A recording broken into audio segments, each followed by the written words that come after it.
a las ponencias del día de hoy. Ahora toca el turno al licenciado Rodolfo Bucio Estrada. Voy a leer una breve síntesis curricular.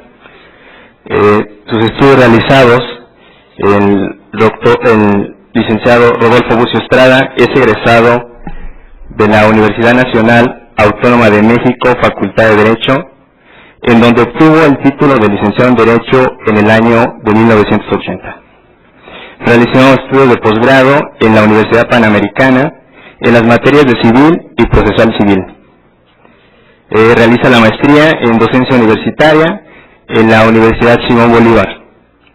Respecto a sus actividades académicas, podemos destacar que es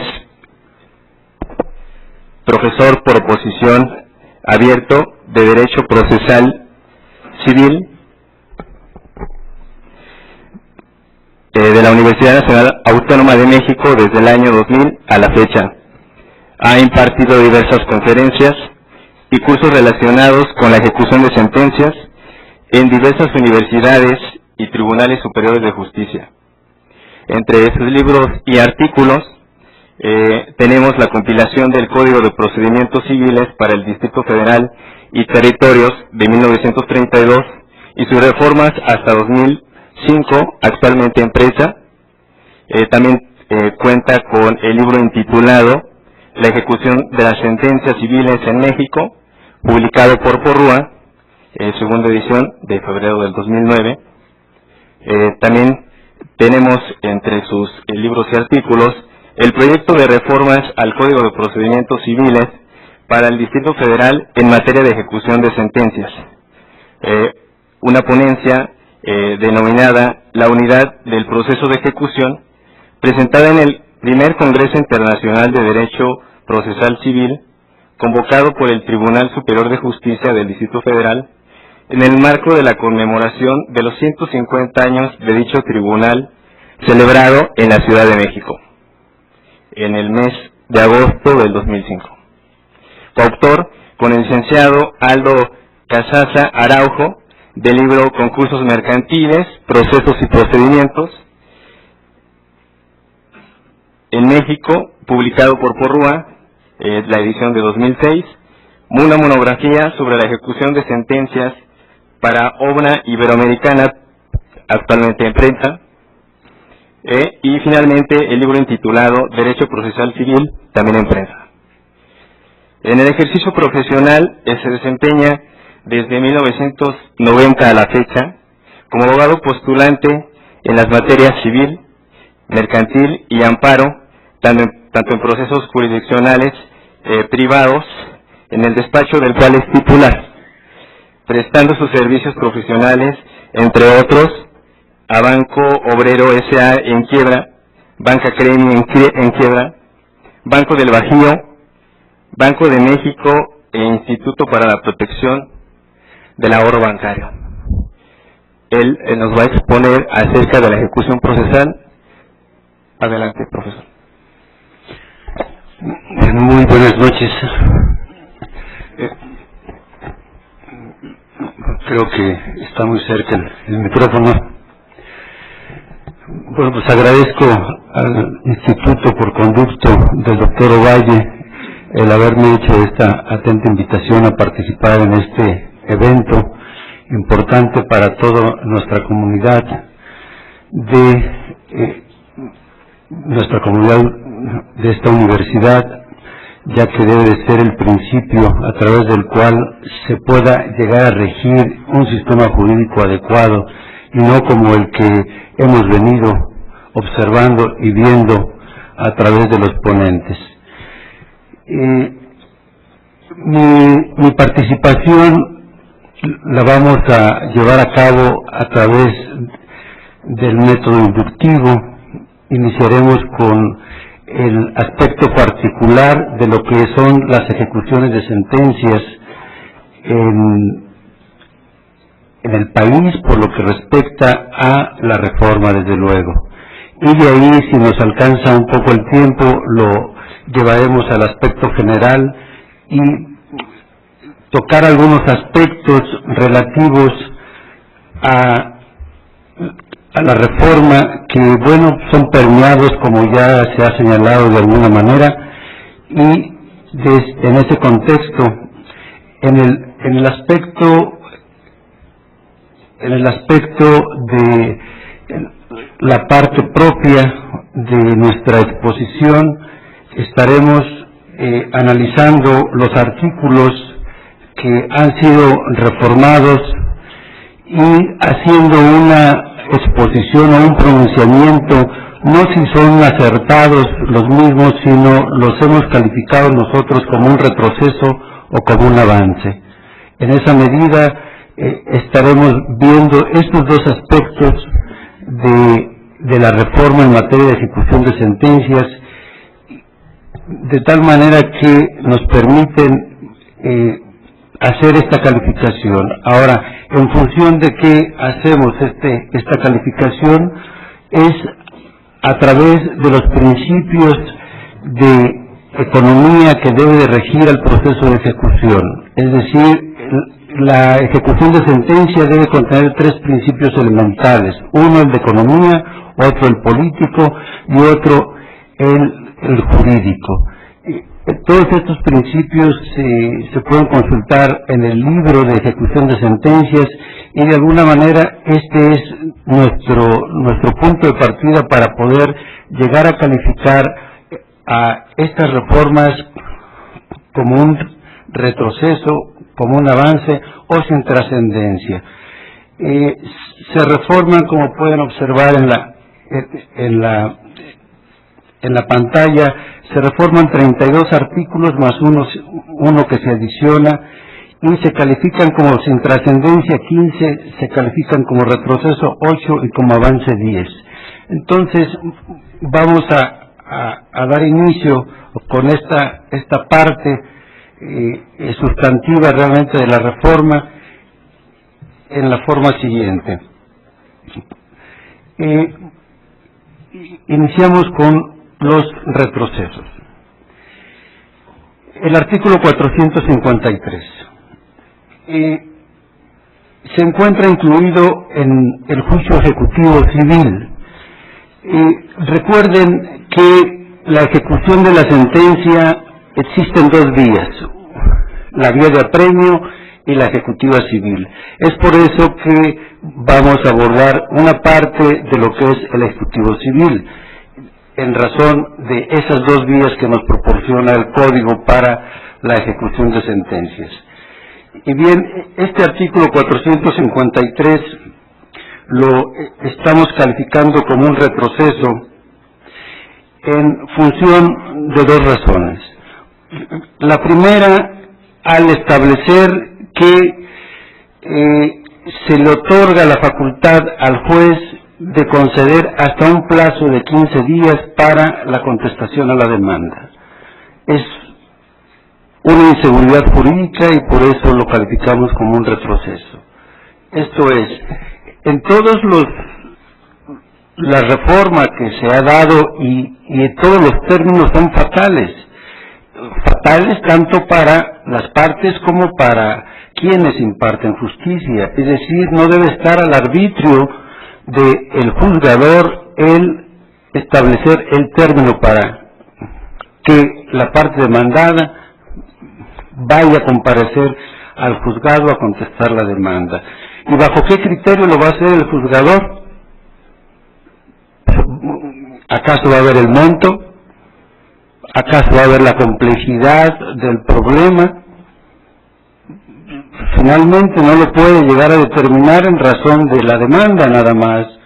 Entonces, ojalá que los jueces sean conscientes en este contexto y otorguen la mayor o la totalidad del plazo, de igual manera que así ha venido siendo. Cuando se están aumentando el plazo para contestar la demanda, de igual manera aquí sigan en esa tesitura, es decir, que otorguen el plazo mayor, que es de 15 días, dado que ahora queda bajo su facultad el señalar el plazo para contestar la demanda.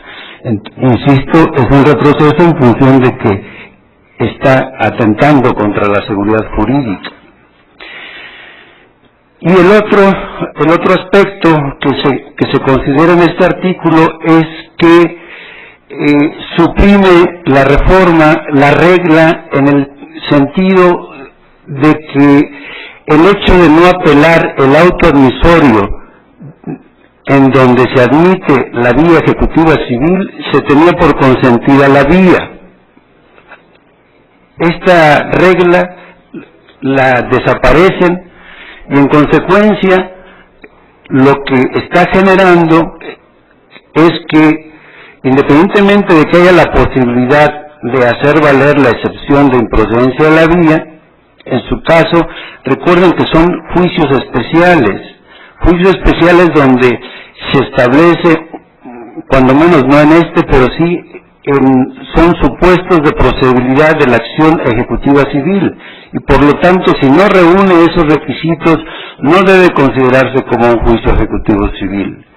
Y está generando que en sentencia yo, como afectado, exista la posibilidad de que haga valer un agravio en contra de la vía, es decir, atacando la vía.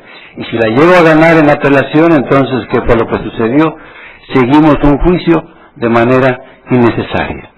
Ese es el resultado de este retroceso y de esta reforma sin mayor alcance. El artículo 506 es el siguiente. El artículo 506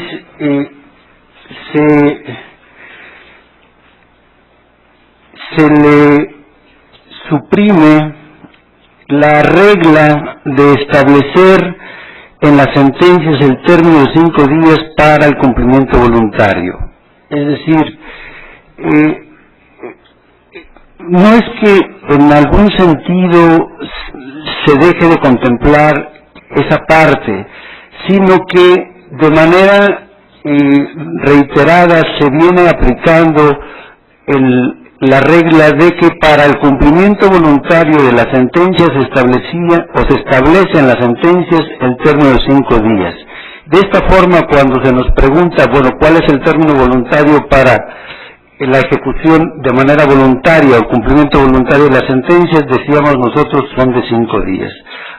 Ahora se le concede la facultad al juez de establecer un plazo indeterminado, y en el supuesto de que no establezca el juez ese plazo, entonces sí, en el momento en que se pida la ejecución de la sentencia, el juez va a conceder el plazo de 5 días. En esas condiciones, en lugar de hacer el procedimiento más ágil, lo está retrasando. Ya en algunas ocasiones habíamos tenido problema con la interpretación que algunos jueces le daban, en el contexto de que, a pesar de que ya en la sentencia se encontraba incluido el término del cumplimiento voluntario, y recuerden que los términos son fatales, y en este caso es el tiempo el que interpela al obligado. En tales condiciones íbamos ya a solicitar la ejecución de la sentencia, y algunos juzgadores nos decían, bueno, requiérele a efecto de que informe el cumplimiento que le ha dado la resolución, pues cuando ya está marcado el plazo. Entonces, en esas condiciones, si ahora no le van a otorgar un término, pues se va a alargar más, en el contexto de que, bueno, volvemos a solicitar la ejecución y vamos a tener que pedir al juez que se le conceda el término respectivo. Debemos de recordar aquí de igual manera que existen diferentes tipos de obligaciones y algunas no necesariamente se pueden cumplir en un plazo de 5 días. Eso está perfectamente entendible, pero el dejar la libertad al juzgador para que de manera libre señale el plazo para el cumplimiento voluntario, y en caso de no hacerlo, entonces sí se establece el término de 5 días, eso es lo que consideramos de alguna manera un retroceso, en razón, insisto, de que en lugar de agilizar, lo entorpecemos. El artículo 508, que es el siguiente, que se considera como un retroceso, este artículo lo están derogando. ¿Qué establece? El artículo 508 establece: solo hasta después de asegurados los bienes por medio de secuestro podrán tener efecto los términos de gracia concedidos por el juez o por la ley. Al estarlo derogando, está impidiendo que el ejecutante, el acreedor tenga la oportunidad de asegurar el cumplimiento de la sentencia. Es decir, me reclaman el pago de 10 pesos, me allano, el juez está obligado a concederme el plazo de gracia. En esas condiciones, al suprimir este artículo, el ejecutante no puede solicitar la ejecución sino hasta después de pasado el término de gracia. Y lo que estaba privilegiando este artículo es que los términos de gracia van a tener vigor y eficacia una vez asegurados los bienes, es decir, una vez asegurada el cumplimiento de la obligación consignada en la sentencia. Entonces, en esas condiciones lo consideramos como un retroceso. El artículo 512, de igual manera, se considera como un retroceso. De igual manera, así también lo están derogando. Y se establece, artículo 512, si en el contrato se fijó el precio con que una finca hipotecada deba ser adjudicada al acreedor con renuncia expresa de subasta, la adjudicación será luego que pasen los 5 días señalados en el artículo 506 o el plazo de gracia. ¿Por qué es una derogación? Esta facultad o este derecho que tenían las partes de establecer una adjudicación directa al momento de llevar a cabo o celebrar el contrato, definitivamente acorta los plazos de ejecución. E insisto en que la ejecución debe ser lo menos costosa, ¿verdad? Los asusté, lo menos costosa y lo más rápida. Entonces, eso es lo que se estaba estableciendo en este artículo. ¿Cuál es el sentido? Se comentaba en algún momento acerca de la exposición de motivos. En realidad no hay una exposición de motivos, hay unas consideraciones que hace la Asamblea en relación con el proyecto que se presenta y hay algunos artículos donde sí aparece un comentario. En este sí aparece un comentario por parte de la Comisión de Justicia y señala que resultaba injusto que al celebrar un contrato, por ejemplo, en el año 1996, que si la ejecución se solicitaba en el año 2006, se hubiese establecido el precio en que se debería de adjudicar de manera directa el inmueble a favor del acreedor. Ese era el motivo por el cual están estableciendo la supresión de este artículo. Sin embargo, esta injusticia ya estaba resuelta por la Corte cuando se establecía que no era posible que se adjudicara de manera directa en esas condiciones si no se hacía un avalúo en los términos recientes. Recuerden que los avalúos tienen una vigencia de 6 meses. En esas condiciones, ningún juez autorizaba la adjudicación directa si no se actualizaban los avalúos, es decir, si no se actualizaba el valor del inmueble. Si lo habíamos fijado en el 1996 en 2 pesos, desde luego que ya no tiene ese valor. Entonces, esa razón por la cual están derogando el artículo, pues no tenía ningún sentido tampoco. Sin embargo, están quitando un derecho que aun y cuando tengo mis dudas que lo estén quitando, porque yo también lo puedo celebrar. Sin embargo, el suprimirlo está limitando el derecho a pactar una adjudicación directa.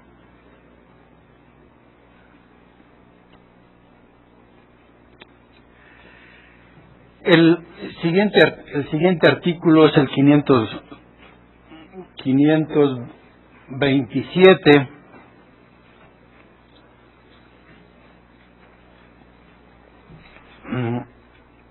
El 527, y también voy a dar lectura a él por lo significante que de alguna manera, aunque el doctor Ovalle lo tratará quizás en los recursos, señala, es decir, el artículo ya vigente.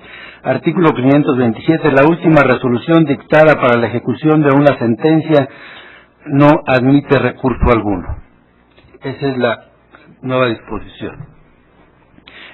La primera pregunta que tenemos que hacernos es, bueno, ¿cuál es la última resolución? ¿Cuál es la última resolución en la ejecución de la sentencia? ¿El auto que me ordena la desocupación del inmueble? ¿El auto que ordena el remate?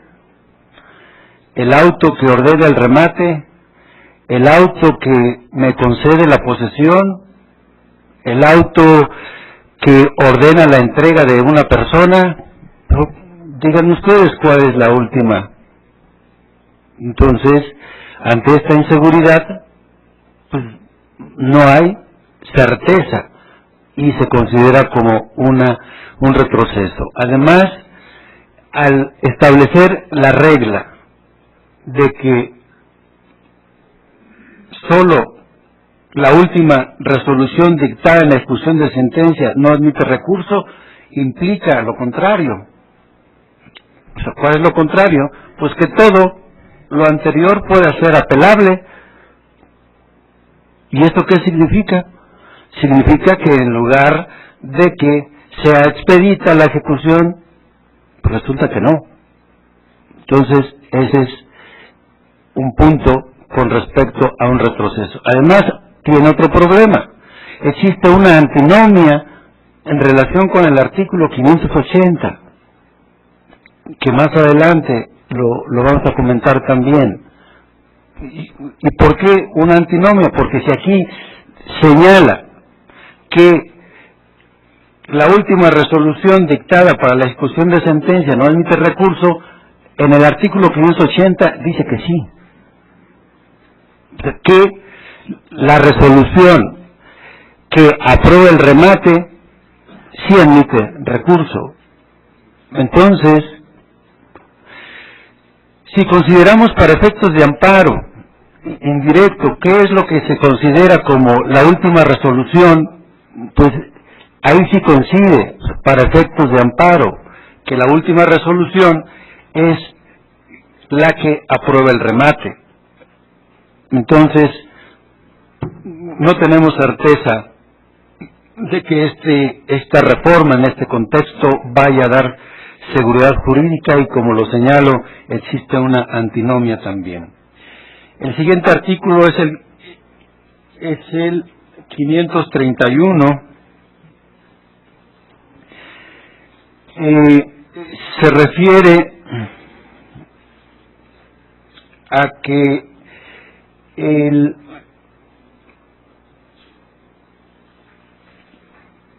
este artículo prevé las excepciones que se pueden oponer a la ejecución de una sentencia. Sí señala algunos cambios, pero lo importante de haber tocado este artículo debió de haber sido establecer la preclusión. Es decir, no tocan en realidad el problema ni resuelven el problema de las excepciones que se pueden oponer a la ejecución de una sentencia. Recuerden que establecen algunos plazos de 180 días, 360 días y posteriores. En cada uno de esos plazos se pueden hacer valer algunas excepciones. Sin embargo, lo que debieron de haber atacado con la reforma es establecer exactamente que el ejercicio de una excepción estaría básicamente ya sin el derecho de hacer valer otras. Lo que sucede en la actualidad es que yo hago valer una excepción, me la declaran improcedente y tengo el derecho de hacer valer otras en razón de que no existe esta disposición de la preclusión. Es decir, no pierdo mi derecho por el ejercicio de hacer valer unas. El otro problema que debieron de haber atacado es esos plazos tan largos que son de 180 días. Si a mí me van a ejecutar el día de hoy, lo conveniente es decir, bueno, después de que tú tengas conocimiento de la ejecución, tienes un término de 9 días, de 15 días, el que se establezca para hacer valer la excepción o las excepciones que yo tenga en contra de la ejecución de la sentencia. Sin embargo, con estos plazos tan largos, insisto, la posibilidad de hacer valer las excepciones en estos términos se alarga la ejecución de la sentencia y por lo tanto, insisto, se considera un retroceso porque debieron de haber entrado al fondo a resolver la problemática real de lo que son las excepciones en la ejecución de la sentencia. El artículo 555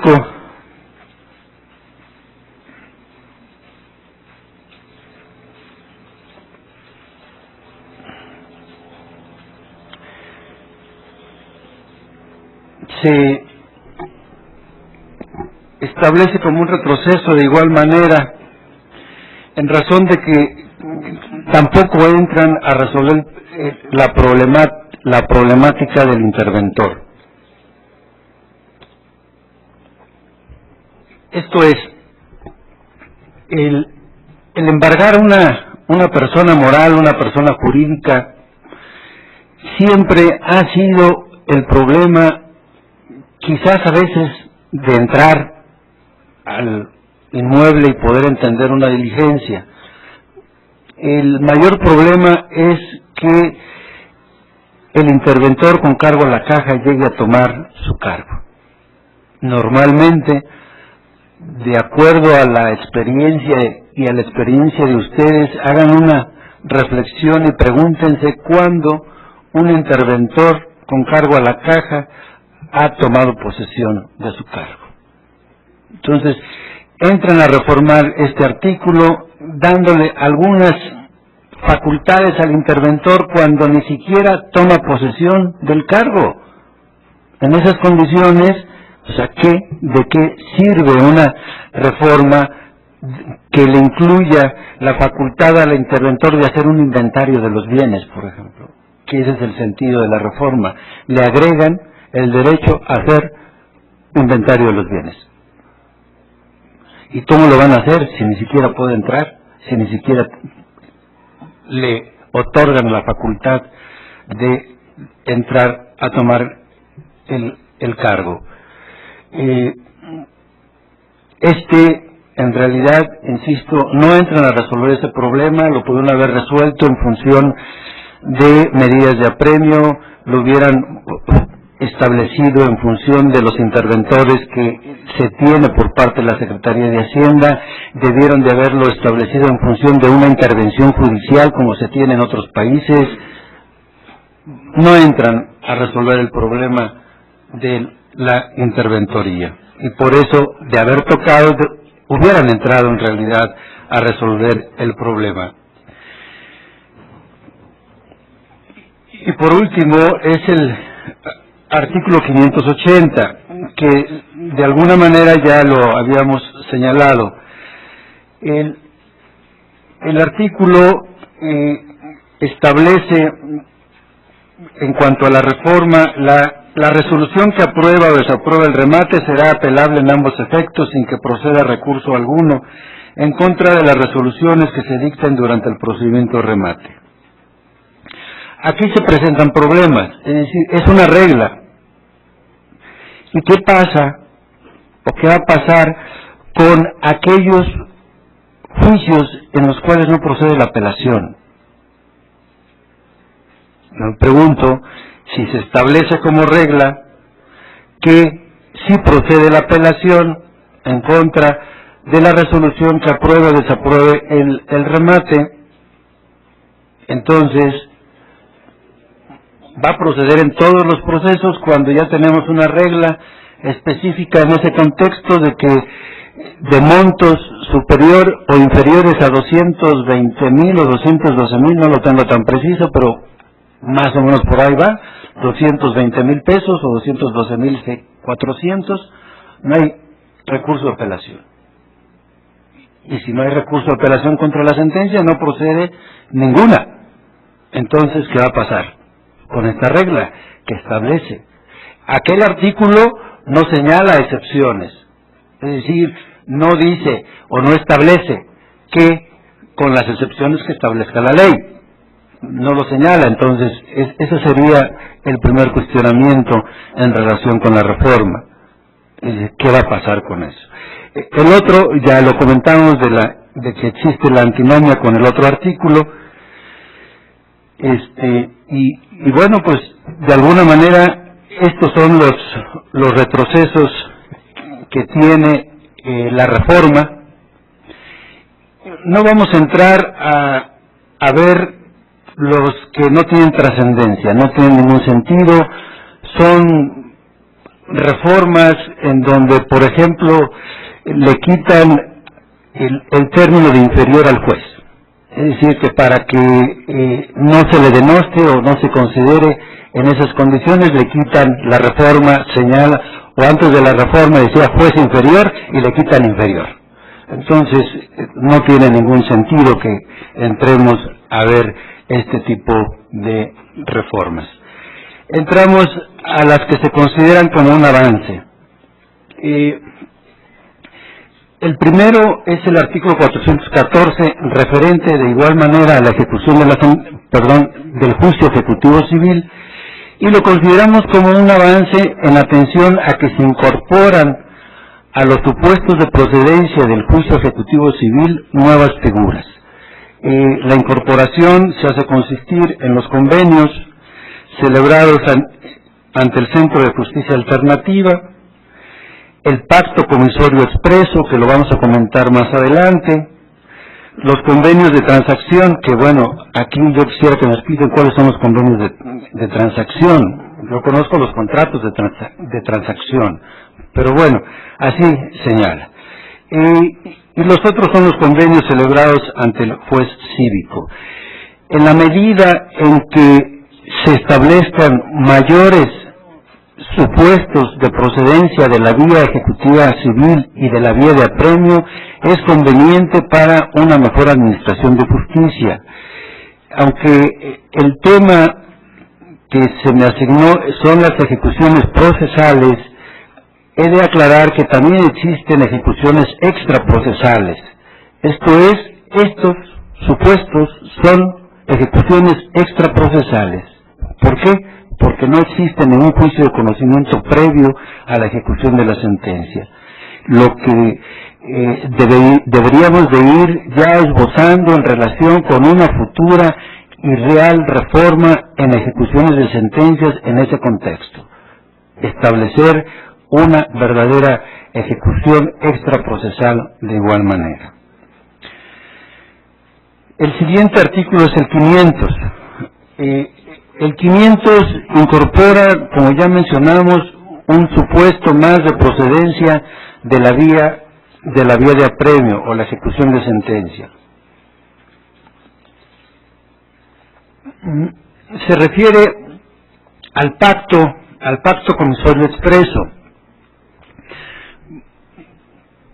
Solo para efecto de que se recuerde, el pacto comisorio expreso es la facultad de resolver las obligaciones en un contrato bilateral y sinalagmático.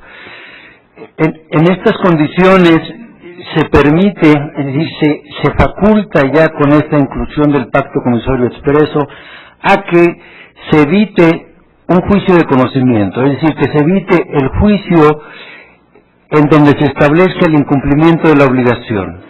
Esto es, que si una persona se obliga a hacer a dar o a no hacer, entendiendo en función de las obligaciones. Si me obligo a pagar una cantidad en determinadas condiciones y no la cumplo, eso da motivo o daba motivo para iniciar el procedimiento de alguna manera ordinario o especial, si fuera el caso también, a efecto de que se acredite el incumplimiento. Y una vez declarado el incumplimiento, entonces ya procedíamos a la ejecución de la sentencia. Con la inclusión de la vía de apremio, con este aspecto jurídico o esta norma jurídica respecto al pacto comisorio expreso, si yo lo pacto en los contratos, entonces nos vamos a evitar ese proceso de conocimiento y vamos a poder iniciar la vía de apremio o la ejecución de ese convenio expreso. Entonces, en tanto se pueda establecer algunas condiciones o mejorar la ejecución en ese contexto para que sea más rápido, siempre va a ser en beneficio en razón de que recuerden que el justiciable, en el momento en que él recibe su dinero, en el momento en que él recibe su inmueble, ya se considera que se ha hecho justicia. Recuerden, a veces, pues, les podemos decir a nuestros clientes que, pues, ya se ganó el juicio, ya tenemos una sentencia debidamente ejecutoriada. Sin embargo, la pregunta es, ¿y luego? ¿Y luego cuándo recibo mi dinero? ¿Y luego cuándo recibo mi inmueble? Ah, pues espérese otro ratito. Entonces, en esas condiciones creo que es un avance bajo esta visión de que sea el procedimiento más rápido. El siguiente artículo es el 515. Aquí viene a resolver un problema que se presentaba en los tribunales. Es decir, ¿quién tiene el derecho a ejecutar la sentencia? Y antes de la reforma solamente el acreedor, o cuando menos no estaba de manera expresa que el deudor o ejecutado esté legitimado para iniciar la ejecución de la sentencia. Ahora con la reforma se faculta a ambas partes la continuidad o la ejecución de la sentencia. ¿Y qué problemas se presentaban? Se presentaban algo similar como este. El inmueble, objeto de la garantía hipotecaria, tiene un valor de 10 pesos y el crédito tiene un valor de 2. En esas condiciones al acreedor no le interesaba la ejecución de la sentencia, esperando a que generaran más intereses, esperando a que la posición del inmueble quizás no bajara, pero él no le interesaba el dar cambio, es decir, no se iba a adjudicar un inmueble y tenía que dar el remanente. Entonces no le interesaba al acreedor. Y lógicamente al deudor sí, de tal manera que el deudor, en la medida en que acelerara la ejecución de la sentencia, ante su imposibilidad de poder hacer frente al pago objeto de la sentencia, pues bueno, lo que le interesaba es que la sacaran a remate, de tal manera que pudiera recuperar algo del valor de su inmueble. En esas condiciones, esta reforma viene a resolver ese problema que se presentaba con anterioridad ante la falta de legitimación del demandado. El siguiente es el artículo 517. Bueno, aquí se considera un avance en función de que se reducen los plazos de ejecución. En materia de arrendamiento se establecía un plazo de gracia para el cumplimiento de la obligación, que era la entrega del inmueble, en un plazo de 9 meses. resultaba, desde luego, para efectos de la ejecución de la sentencia, un plazo muy largo con esa finalidad. En esas condiciones se reduce en lugar de 9 a 6. Entonces es un avance en esta óptica de una aceleración de la justicia. El siguiente artículo es el 535.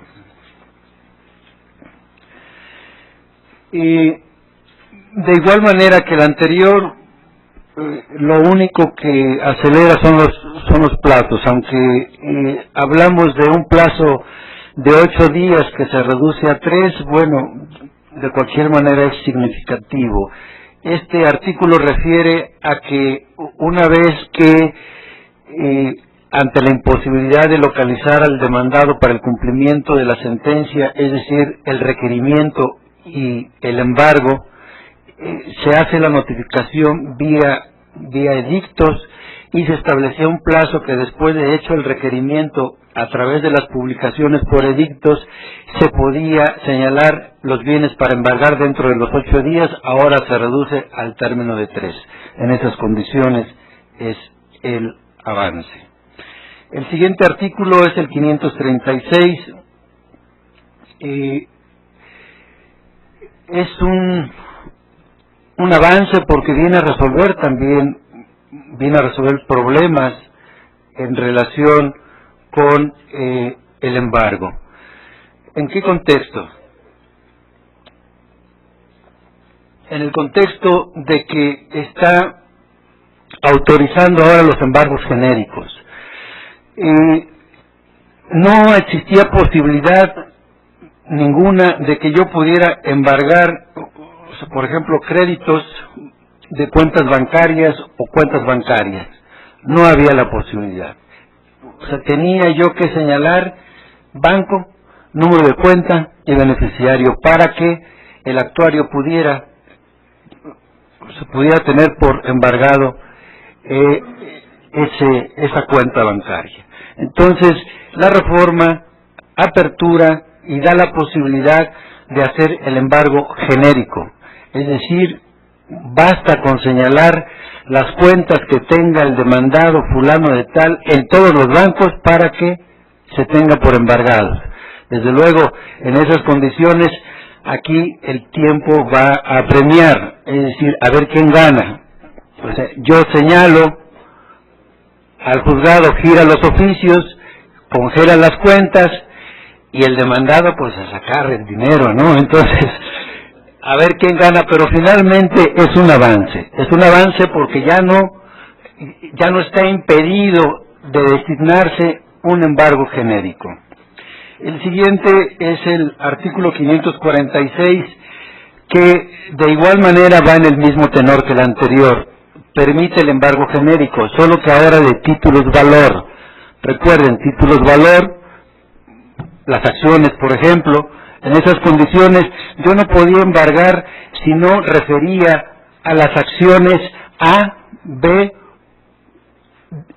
o el tipo de acciones de manera específica que yo estaba obligado a señalar. Ahora lo puedo hacer de manera genérica en cualquier contexto y en cualquier parte respecto al concepto que se debe tener respecto a títulos valor.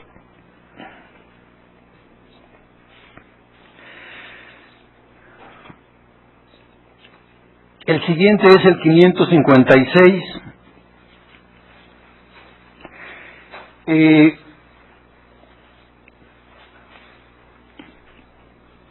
Se refiere también al interventor.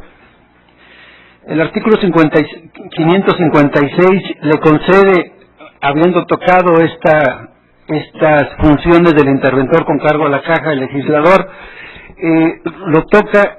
Sin embargo, volvemos a lo mismo, de que no le da siquiera el problema de resolver que tome posesión. Si se establece un avance, si es que llegase en un momento dado a tomar posesión, la facultad que se le entrega, que se le otorga al interventor, es que Si dentro del proceso productivo de la empresa en la cual está embargada existe un bien el cual sea suficiente para el pago, se le faculta al interventor para que lo ponga en conocimiento del juez y que el juez ordene se venda ese inmueble, ese bien mueble, porque habla de procesos económicos. Entonces debemos de entender que se refiere a máquinas. En esas condiciones, sí, insisto, se ve un avance, pero si no resuelve el problema de que tome posesión, pues ¿qué es lo que va a informarle al juez si no sabe ni cómo está por dentro la empresa? El siguiente artículo es el 569 bis, que se está adicionando, se está agregando. Se considera como un avance en función de que está suprimiendo las etapas procesales en la ejecución y se refiere a que se pueden adjudicar de manera directa, es decir, sin subasta. Señala el artículo 569, cuando el monto líquido de la condena fuera superior al valor de los bienes embargados previamente evaluados en términos del artículo anterior y del certificado de gravámenes no apareciere otros acreedores, el ejecutante podrá optar por la adjudicación directa de los bienes que haya a su favor al valor fijado en el avalúo. O sea, es un avance. ¿En qué condiciones? No se evita en estas condiciones el remate. Yo a lo que tengo obligación es exhibir el certificado de gravámenes. No hay más acreedores que el embargante o que el hipotecario. Y además se lleva a cabo el avalúo. El avalúo resulta que es de 10 pesos y mi crédito es de 15. En esas condiciones yo puedo solicitar bajo el tenor de este precepto la adjudicación directa. Es un avance, hace más ágil y económica la ejecución. De igual manera, el artículo siguiente, que es el 570,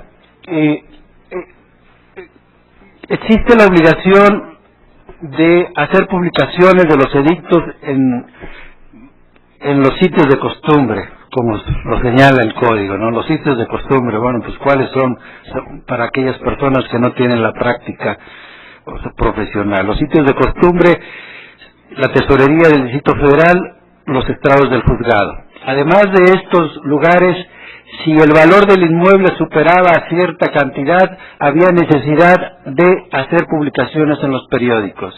Entonces, aquí la ventaja o el avance es de que se aumenta el valor del inmueble para hacer las publicaciones en los periódicos. Ahora es hasta 300,000 pesos, cuando antes eran 182 veces el salario mínimo.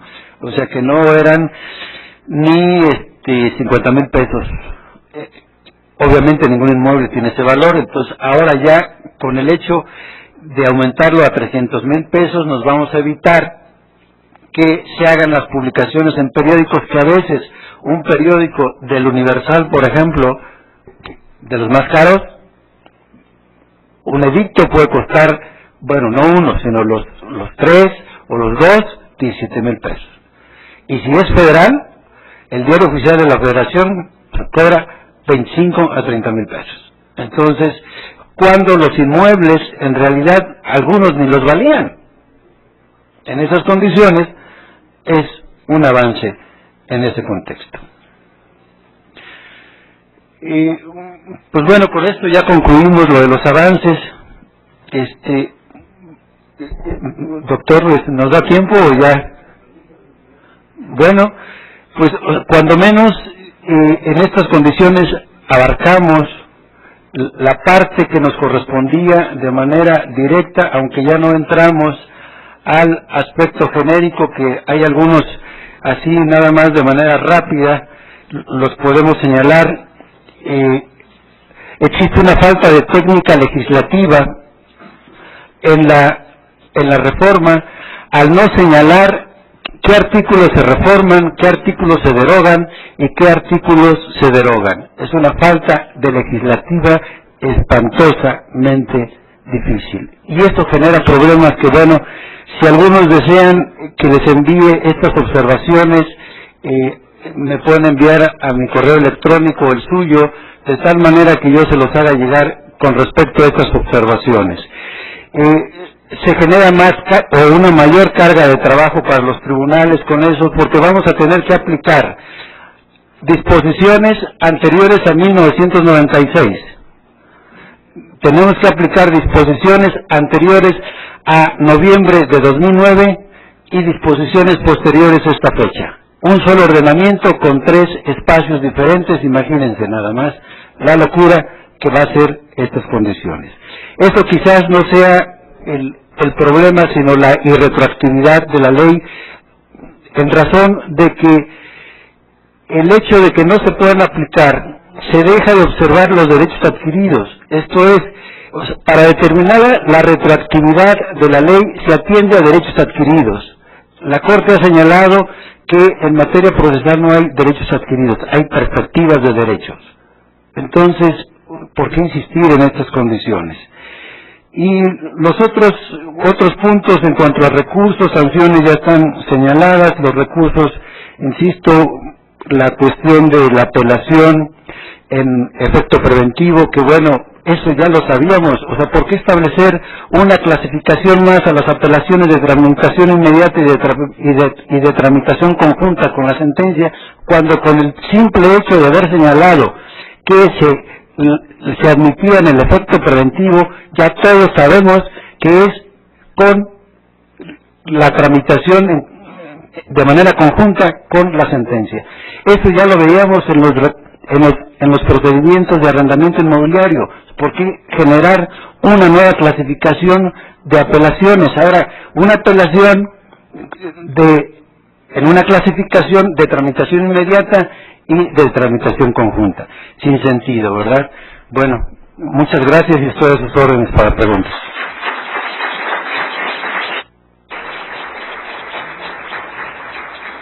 Pues sin duda un tema importante el que nos acaba de exponer el profesor Rodolfo, porque es precisamente la sentencia en la fase ejecutiva donde ésta despliega todos los efectos jurídicos, y ahorita con gran claridad el profesor nos acaba de hacer ver las vicisitudes procesales por las cuales puede atravesar la etapa ejecutiva.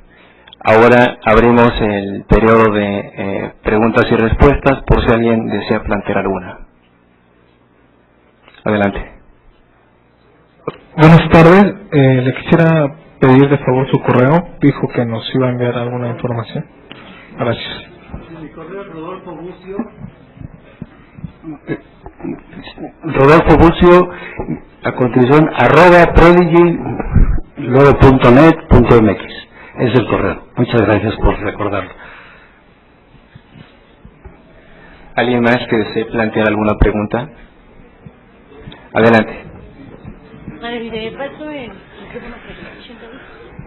Le felicito, profesor, por su brillante y ágil exposición, y estoy de acuerdo también con usted en el sentido de que pues, son rescatables como de avanzada, como virtuosos 10 artículos reformados.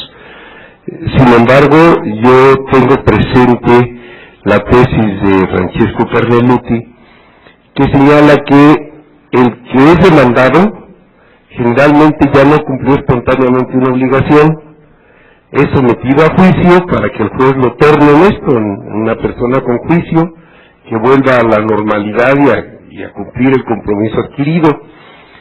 Es sometido al juicio, se lleva con todo lo farragoso que suele ser, lo oneroso que suele ser para las partes mismas y para el Estado, se le da un tiempo para que conteste y sigue oponiendo, ofrece pruebas, hace valer recursos, se dicta la sentencia, impugna la sentencia, se dicta esta y a lo mejor el juez no le concedió un plazo para que cumpliera voluntariamente, entonces se aplica el genérico de los 5 días, y Carneluti se ríe de todo esto, porque dice es evidente que nunca va a cumplir en forma espontánea, o no sé cuántos conozcamos de los que estamos aquí presentes un cumplimiento espontáneo de la sentencia, un cumplimiento voluntario.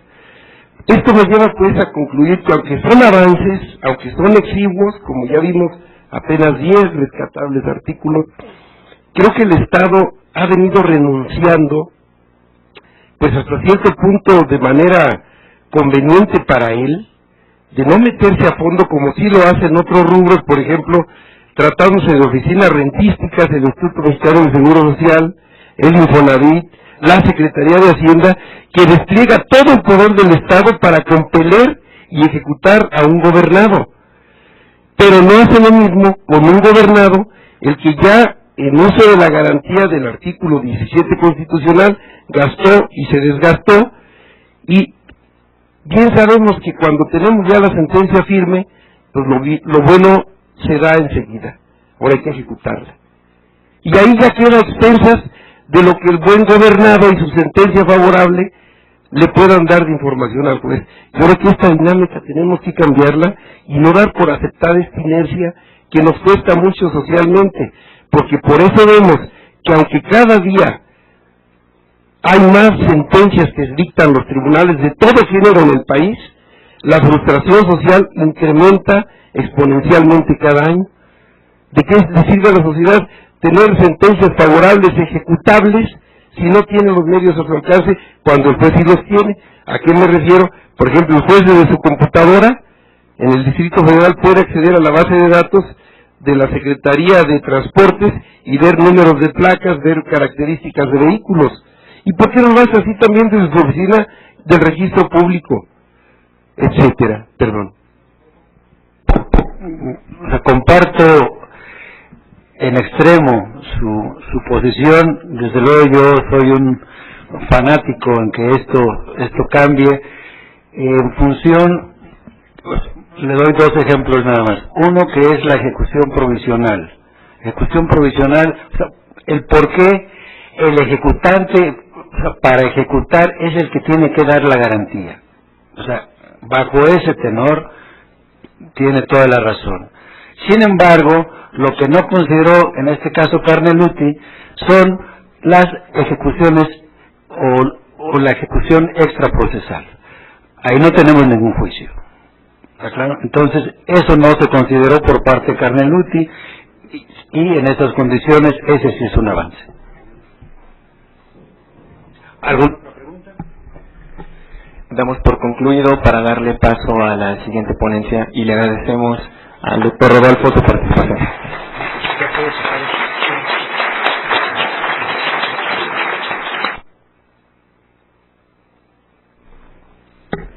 Muy bien, ahora vamos a dar paso a la ponencia del doctor Hugo Carlos Carrasco. Voy a leer una síntesis de su currículum. Él es licenciado en Derecho con mención honorífica por la Universidad Autónoma de México. Cursó las especialidades en Derecho Comunitario Europeo y en Derecho Internacional Privado en la Universidad de Salamanca, España. También realizó estudios superiores y avanzados en la misma Universidad Salamantina dentro del programa de doctorado Derecho, Economía y Sociedad en la Unión Europea. Asimismo, obtuvo los grados de Maestro en Derecho y Doctor en Derecho por la UNAM, esta última con mención honorífica. En el ámbito académico, es catedrático por oposición en la Facultad de Derecho de la UNAM en la División de Estudios Profesionales de las materias de Derecho Procesal Civil y Teoría del Proceso. Y en la División Estudios de Posgrado imparte la Cátedra de Técnicas de Enseñanza del Derecho. Asimismo, es responsable académico del Laboratorio de Enseñanza Práctica de Derecho y de diversos proyectos para mejoramiento de la enseñanza e innovación tecnológica, dentro de los que destacan el desarrollo del aula Tlanextli para ciegos y débiles visuales, y la plataforma electrónica bajo el que opera el Tribunal Virtual de la propia facultad.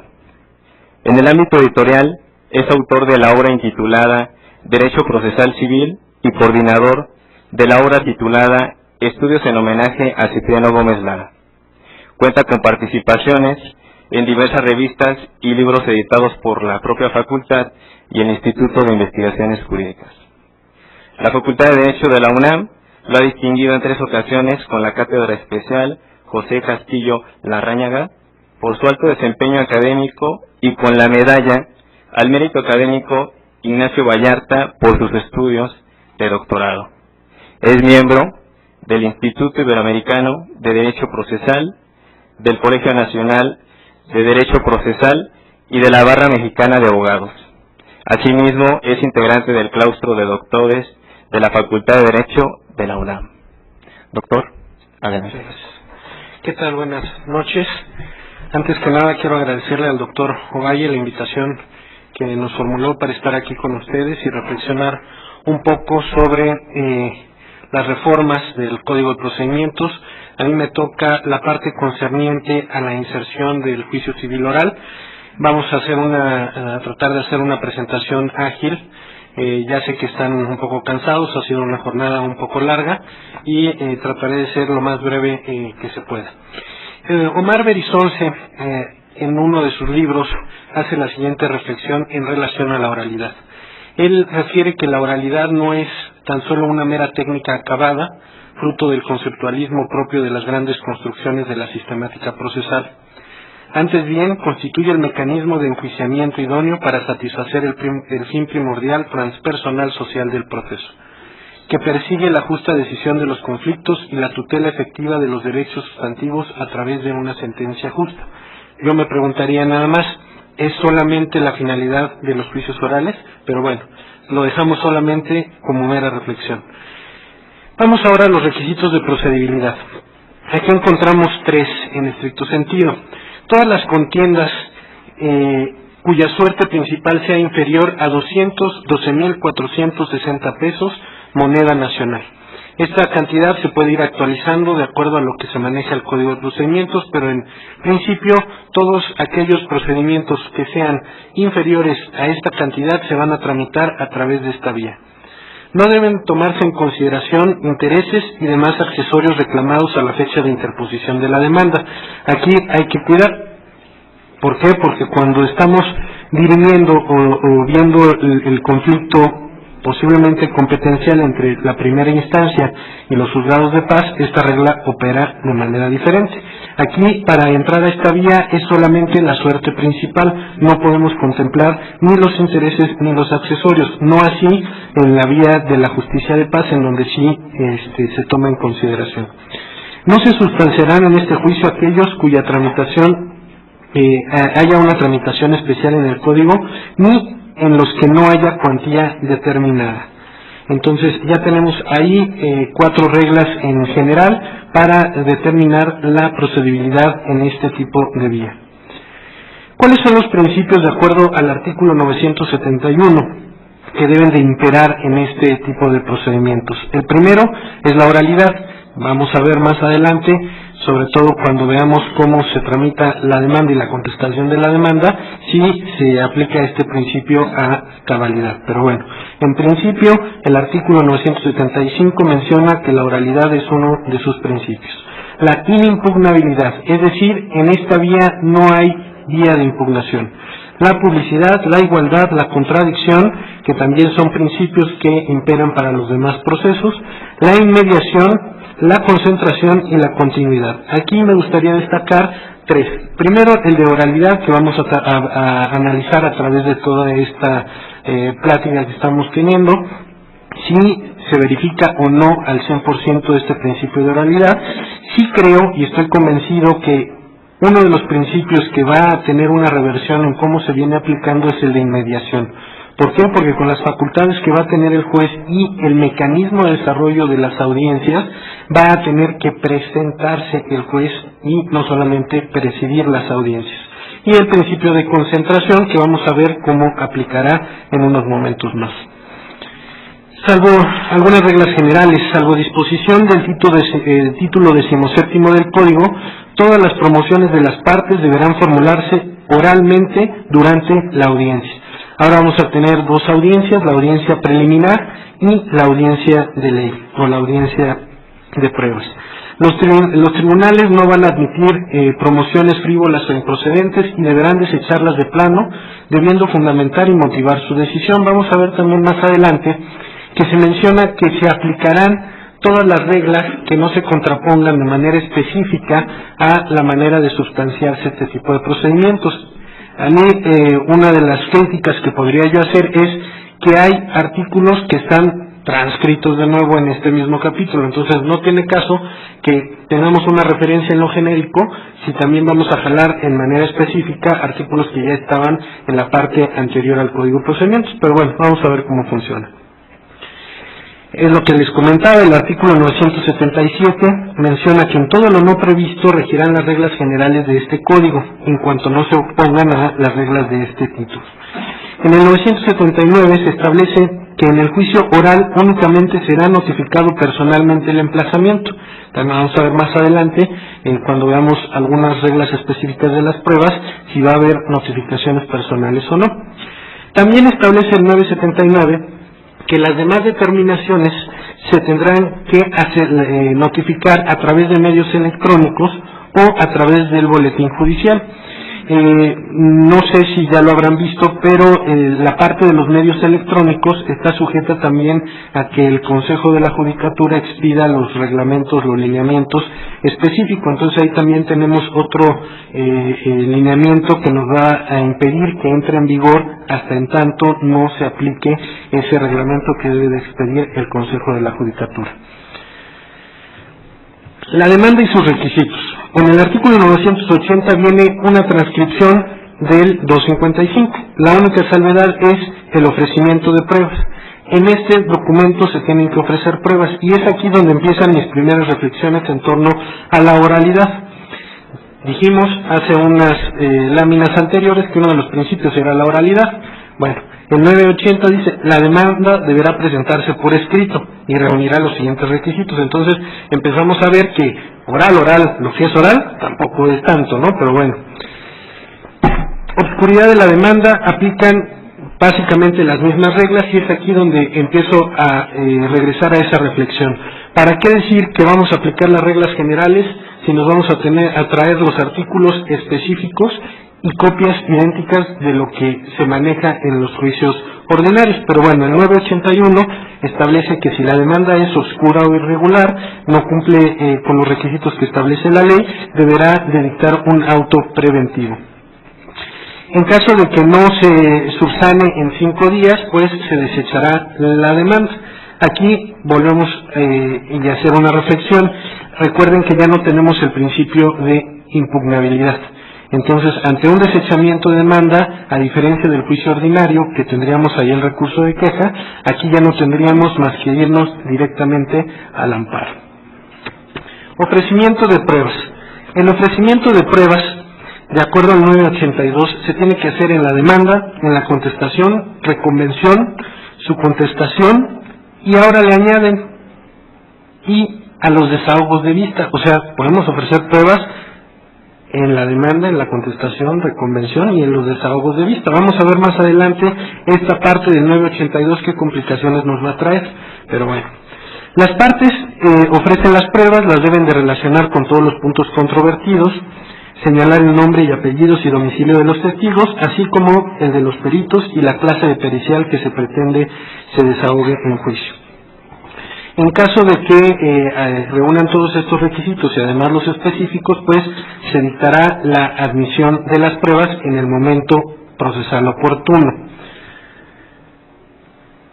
Una vez que la demanda reúne todos los requisitos, se admite la demanda, se ordena el emplazamiento, que recordemos, este emplazamiento es el único que se va a hacer por vía personal, o esta notificación es el único que se va a hacer por vía personal, se corre el traslado y aquí van a aplicar los 15 días que también fueron objeto de la reforma en el juicio ordinario civil. Tenemos entonces 15 días para contestar la demanda también en este tipo de procedimientos. La declaración de rebeldía opera de manera idéntica, se encuentra en el artículo 984, si no se contesta la demanda en el plazo fijado, se hace la declaración de rebeldía y se presumen como ciertos los hechos que no fueron contestados.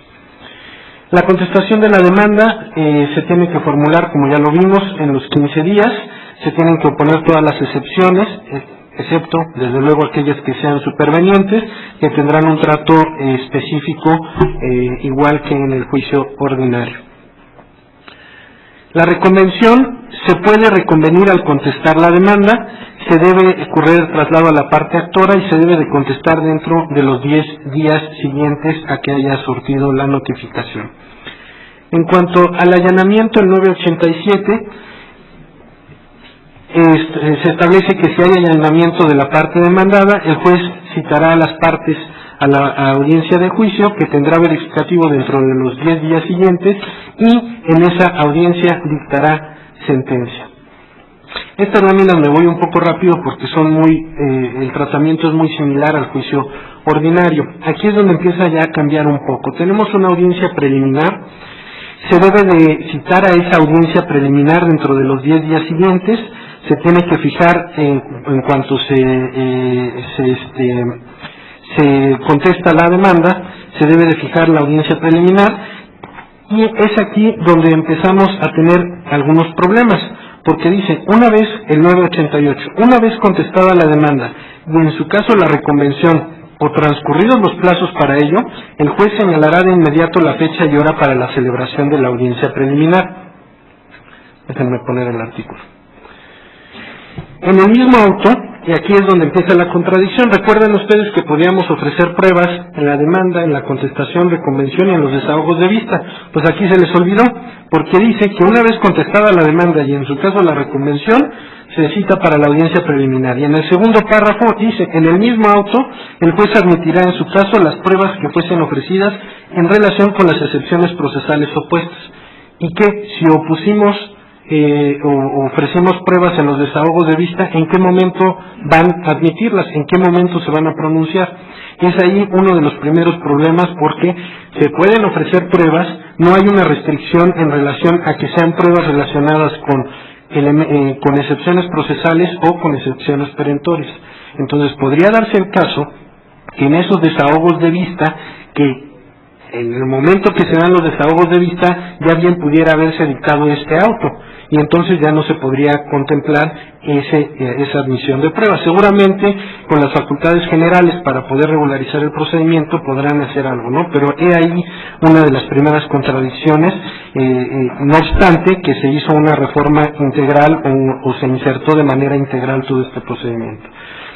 Después tenemos el auto admisorio de pruebas relacionadas con excepciones procesales. Cuando se contesta la demanda y la reconvención, el juez tiene que señalar la fecha para la audiencia preliminar. En este caso se debe de pronunciar ya sobre las pruebas que van encaminadas a las excepciones procesales.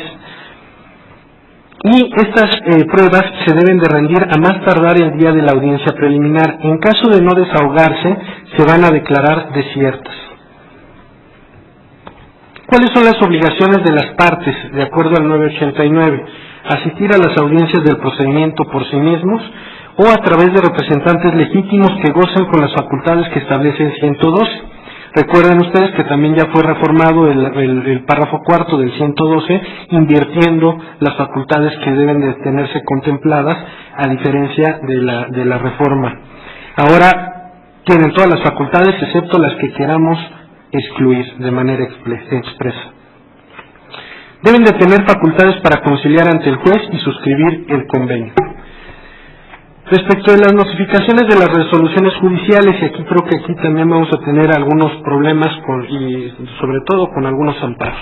¿Por qué? Porque se establece en el 999 que pronunciadas en las audiencias se tendrán por notificadas en ese acto sin formalidad alguna a quienes estén presentes o que debieron estarlo y no estuvieron.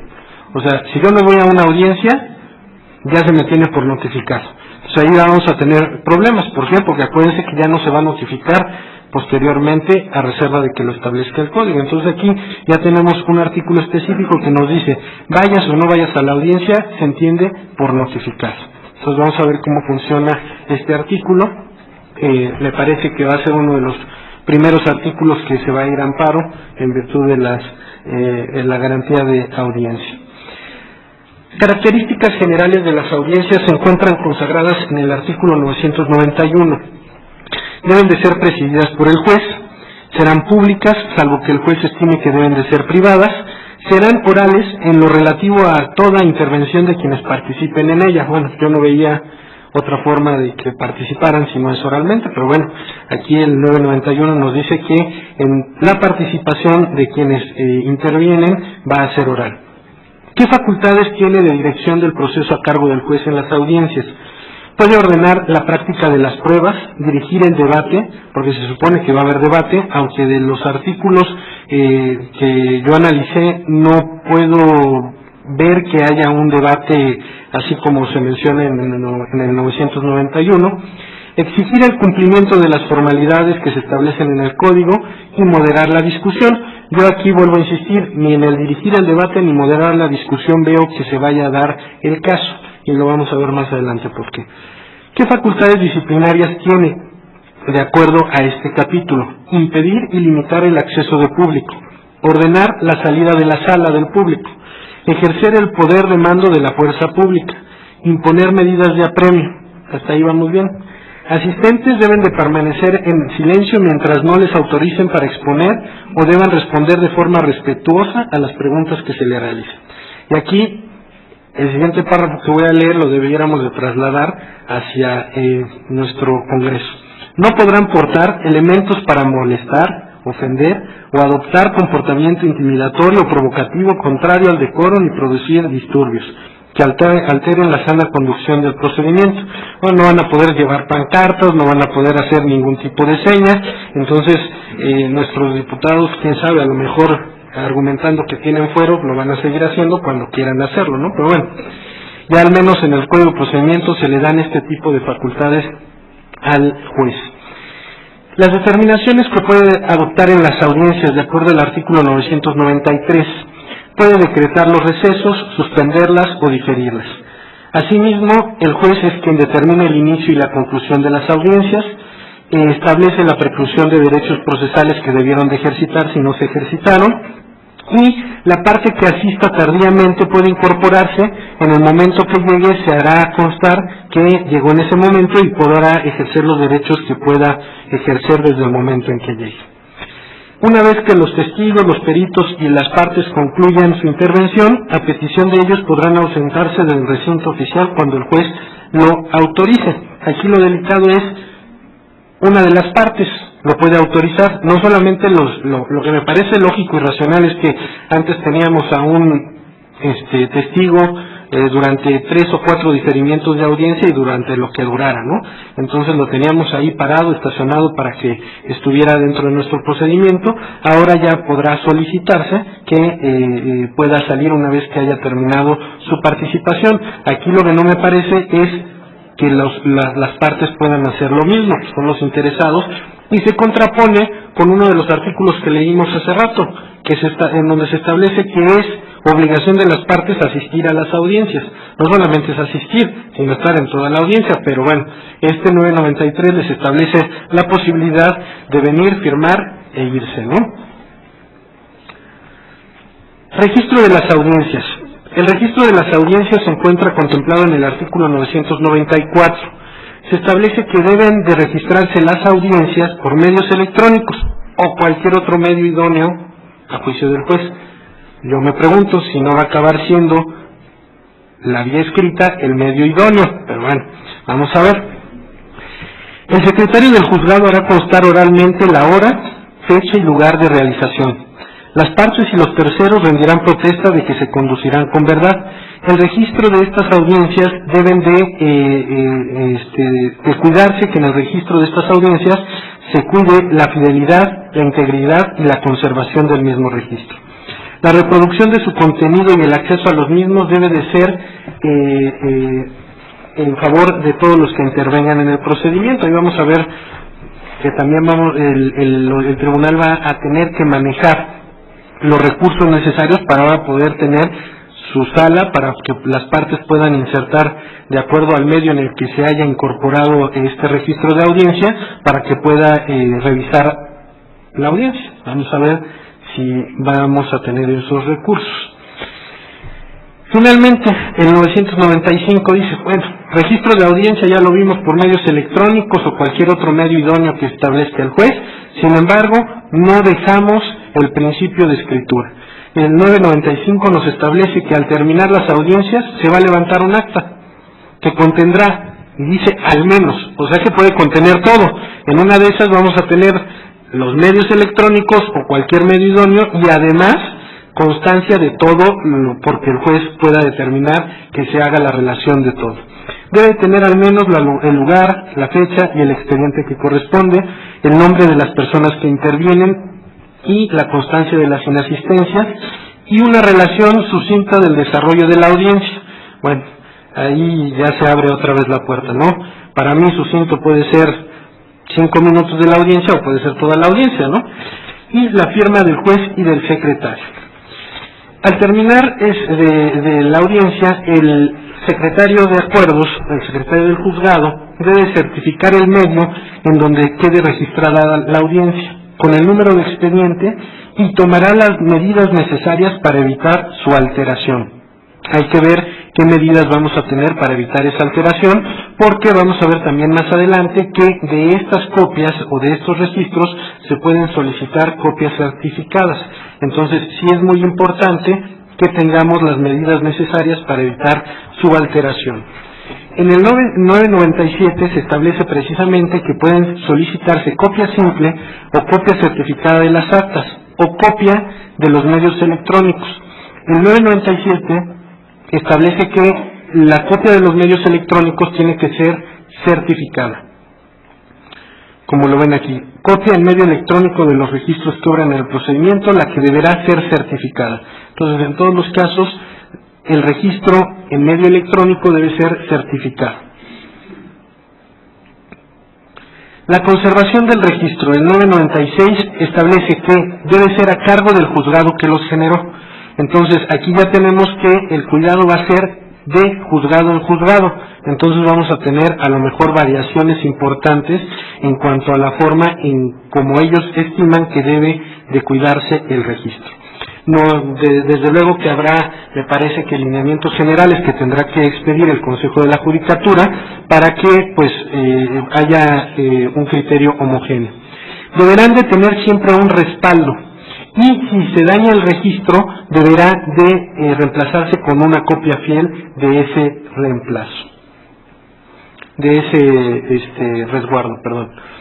Ahora, de acuerdo al 999, el tribunal deberá de poner a disposición del público los aparatos y el personal de auxilio necesarios para que las partes tengan acceso a los registros del procedimiento a fin de conocer su contenido. Aquí también otra reflexión: si a duras penas a veces no saben dónde están los expedientes y con los medios físicos o duros nos hacemos bolas y hay problemas, ahora yo quiero ver si va a haber el personal de auxilio necesario para que todos podamos consultar los medios electrónicos o cualquier otro medio en donde se haya basado el registro. Objeto de la audiencia preliminar. Recordemos que si podemos hacer una comparación con el juicio ordinario, la audiencia preliminar sería el equivalente a la audiencia previa y de conciliación.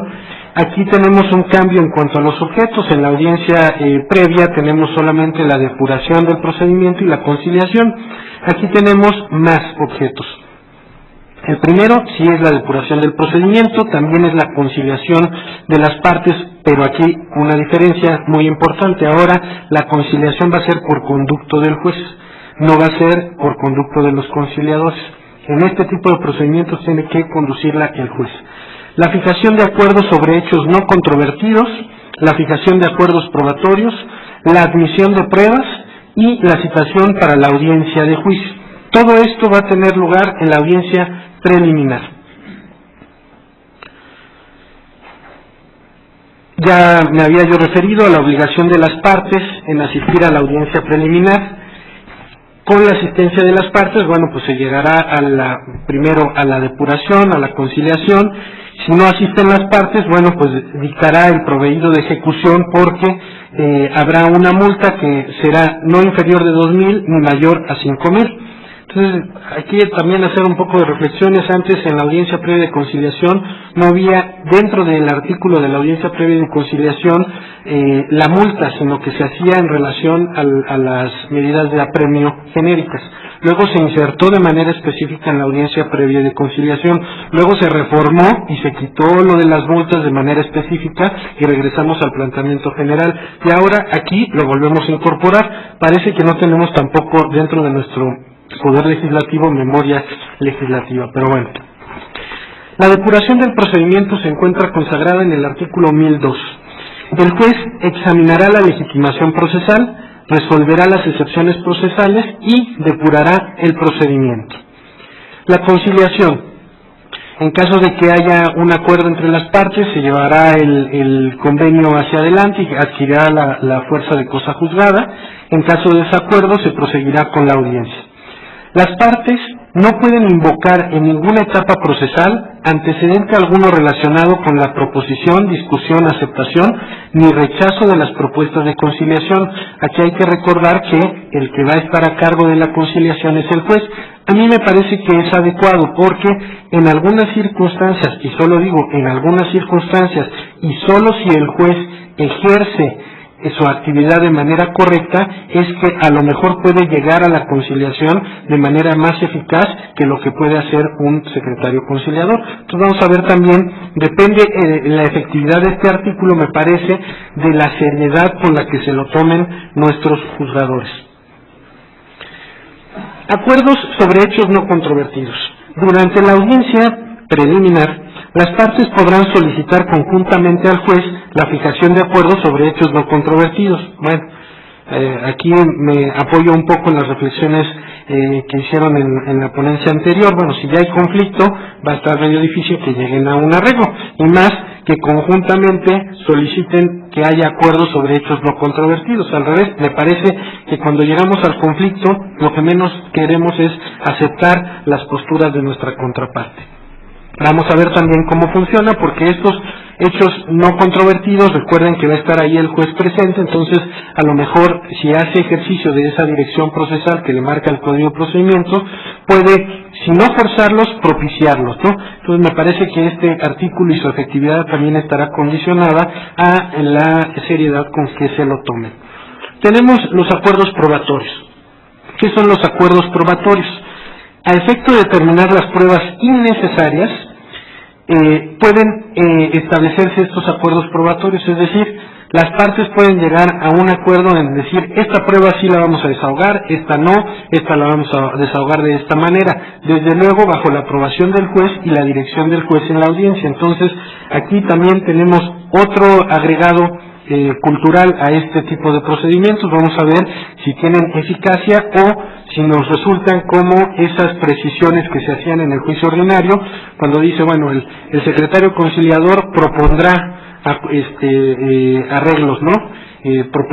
Propondrá soluciones o posibles soluciones al conflicto, y lo que hacen en la práctica es, mientras están tomando los generales, arréglense. No se arreglaron, bueno, seguimos con la audiencia. Entonces vamos a ver si esta parte de los acuerdos probatorios y los hechos no controvertidos no sigue la misma suerte. Sin embargo, podemos ver que hay buena intención, pero bueno, este mundo está lleno de buenas intenciones, vamos a ver cómo funciona. El acuerdo de admisión de pruebas. En el artículo 1005 se establece que precisamente en esta audiencia preliminar se tendrán, bueno, déjenme ver si es... Sí. En la audiencia preliminar se debió de decretar la admisión de las pruebas en caso de que no llegaran a un arreglo. Ahora, las pruebas admitidas se deberán de desahogar en la audiencia de ley, en la audiencia que vamos a tener más adelante, ahora llamada audiencia de juicio. Esta audiencia de juicio se tendrá que citar dentro de un lapso de 10 a 40 días. A cargo de las partes es la preparación de las pruebas, por lo tanto, en caso de que no se puedan desahogar el día de la audiencia del juicio, se tendrán por desiertas. Entonces ahí ya también tenemos un poco de transferirle la carga, aunque ya venía operando de alguna manera en los juicios ordinarios, pero en esto ya se hace enfático. En caso de que no se pueda desahogar, entonces se va a tener por desierto. La audiencia del juicio, se abre la audiencia y se viene el desahogo de las pruebas que estén preparadas. Y aquí es donde hablábamos de que si iba a haber discusión y debate. La única parte en donde yo veo que puede haber oralidad por parte de las partes es aquí, alegatos verbales de 5 minutos. Entonces yo no veo dónde vaya a haber debate y discusión, pero sin embargo lo dejamos a ver cómo funciona. En esta audiencia de juicio se debe de citar para oír sentencia. Dentro de los 15 días posteriores a esta citación, las partes van a tener que asistir como si fuéramos en procedimientos penales. Tienen que asistir a escuchar la lectura de los puntos resolutivos de la sentencia. En materia penal así se hace, ahora lo vamos a tener que hacer aquí. Se tiene que hacer de manera oral para que tenga verificativo ese principio de oralidad que tanto se manejó dentro de uno de los artículos. Se tienen que expresar los fundamentos de hecho y de derecho y quedará copia a disposición de las partes. Eso sí, solo se va a leer si asisten las partes. Si no asisten, no se va a leer. La tramitación de los incidentes. Artículo 1008. Incidentes sin tramitación especial se promoverán oralmente en las audiencias. Entonces, los incidentes los vamos a promover en la audiencia preliminar y en la audiencia de juicio, excepto los que tengan alguna tramitación especial, como cuál podría ser el incidente por defecto en el emplazamiento, ¿no? De nulidad por defecto en el emplazamiento. Si se requiere prueba, el juez ordenará su desahogo escuchando alegatos de las partes y deberá de resolver el incidente antes de que se dicte la sentencia definitiva. Otras de las reformas. Prueba confesional. Se desahogará y ahora se menciona, y aquí me parece que es uno de los peores desaciertos de esta reforma, habla ya de interrogatorios. Entonces la prueba confesional se va a desahogar a través de interrogatorios. Yo me pregunto porque también la parte del 1009 al final dice, si la persona que debe declarar no asiste, se tendrán por cierto los hechos. Hay una gran diferencia entre un pliego de posiciones y un interrogatorio. Entonces, si es un interrogatorio, son preguntas abiertas. Yo me pregunto, ¿cómo van a poder declarar si son ciertos o falsos? Un interrogatorio en donde no puede haber posturas. Un pliego de posiciones es una postura frente a un hecho. Entonces aquí vamos a ver también cómo opera. A mí me parece que no es acertada esta reforma en relación a la prueba confesional.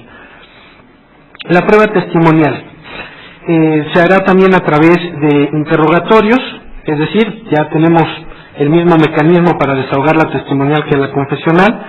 Y aquí se menciona que debe de notificarse con 2 días de anticipación a la declaración.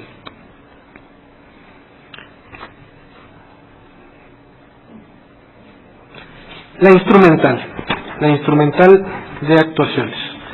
En el 1012 se establece que los registros del juicio oral serán instrumentos públicos, harán prueba plena y acreditarán el modo en que se desarrolló la audiencia.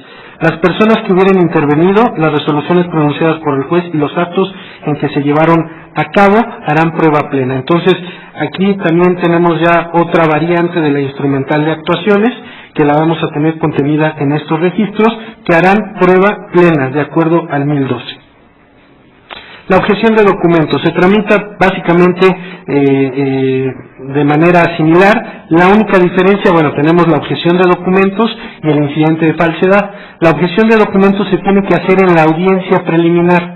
No es como en el juicio ordinario que se hace a los 3 días de haberse aperturado el periodo de la dilación probatoria.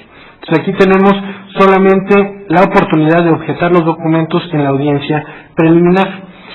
Las pruebas periciales prácticamente es lo mismo, no me voy a detener aquí mucho. La prueba superveniente se maneja de manera similar, con la única salvedad que debe de resolverse todo en la audiencia de ley. La vigencia de estas reformas es a los 365 días a partir de su publicación. Entonces tenemos todavía un año, a diferencia de las demás reformas, para poder saber cómo van a funcionar, cómo se van a manejar, encontrar los recursos, la infraestructura, ponerlos a disposición del público y sobre todo a capacitar a las personas que tanto en el foro como fuera del foro pues vayan a tener intervención en este tipo de procedimientos. Entonces hasta aquí mi intervención, muchas gracias.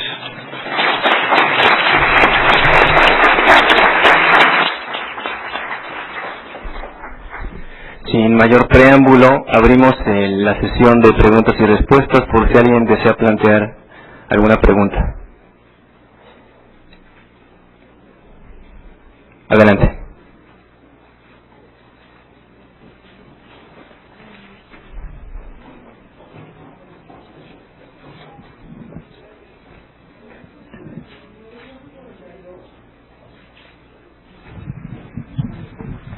Sí, escucha. Gracias. Respecto al 992, en donde dice que las partes pueden llegar en cualquier momento a incorporarse a la audiencia, ¿qué pasa con el mínimo que habla de multar a las partes? Es decir, abren la audiencia, el juzgador dice no se encuentran presentes, en el inter llegan, se les tiene por presentes y la parte que está solicita la multa respecto del colitigante, o si no se presenta ninguno de los dos, la fija para los dos, o cómo funciona en el 992 con el mínimo. A mí me parece que puede fungir para los dos lados. Es una interpretación que puede hacerse desde el punto de vista, el artículo en donde se establece la multa dice, si no se presentan las partes, yo puedo argumentar que tarde, pero me presenté. Digo, tampoco me van a decir, bueno, entonces te reduzco la multa, no. No asististe, en el momento que mandé llamar, no estuviste presente, y en ese momento la interpretación también podría ser, en ese momento se configura la hipótesis que se establece en el apercibimiento. Entonces, aquí depende, desde mi perspectiva, qué es lo que para mí va a funcionar más, es que no se va a aplicar la multa. Gracias. Eso es lo que yo pienso que va a suceder. Gracias. ¿Alguien más que desea hacer alguna pregunta? Pues yo también les dejo mi correo electrónico, es hcarrasco